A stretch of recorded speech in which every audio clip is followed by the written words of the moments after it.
highly sensitive people would be like the people within the tribe who would like oversee things and notice what's happening and see the bigger picture. And they might be like the shamans and the healers and things like that. And they really take in everything that's going on so they can project out whether things are healthy or whether things are not. Wow. Does that make sense? Yeah. Okay. And so it's really cool because there's kind of like four, elements to being a highly sensitive person. So the first one is depth of processing. And this is like the really big one, which means that we process things more deeply than other people. This is why highly sensitive people often have amazing intuition and hunches, because we are taking in more information and processing things on a deeper level. It also means that we need more time to process things. So you'll often find me at the grocery store if I need to get something that I've never bought before, and there's like 5 different brands of something. I'm like standing there like, which one is the right choice? I disassociate. Yes, because it feels like I'm like, I don't know if I have all the information. What do I need to make this decision? Oh my God, I feel so seen. Okay. So it's like, but that's like a small example. But if you think about like big life choices, like we've been contemplating moving to a new city, and I probably spent 30 hours researching where to live and school districts and things like that. And I don't even know if we're going to move. But by the time we make that choice, I will have all this information that I have processed deeply, and then I can help us make a good decision based on all of our needs. And not feel stressed about it or totally ungrounded. Yeah. So this whole depth of processing means that most highly sensitive people don't just make decisions on a whim. You might make a decision quickly if you have a lot of the information and you've been able to process it, but oftentimes you're going to be thinking about what the right choice is before you make a decision. So that's kind of the first piece.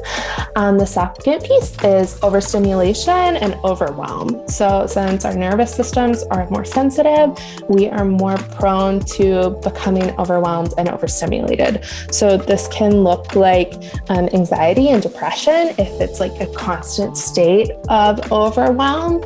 I worked with a therapist whenever I first learned about being a highly sensitive person, and asked me, she's like, well, if you go to bed or if you take a nap, when you wake up, do you feel better? And I was like, yes, 100%, I feel better. Yeah. And she's like, that's not anxiety, that's overstimulation. That's because my nervous system was just like, and I like fried electrical cord. Yeah. And so everybody can reach that state of overstimulation, but highly sensitive people reach it faster. And so it's about creating a space and an environment where you're not living in this like constant state of overstimulation.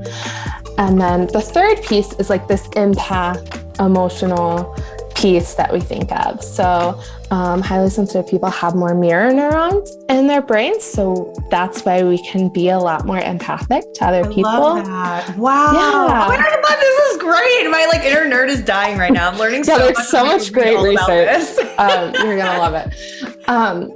So not only are we more empathic to others, but we also tend to have stronger emotional reactions to things that can be positive or negative.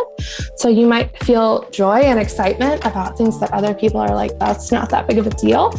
But then at the same time, one little comment of criticism can send you spiraling down super fast.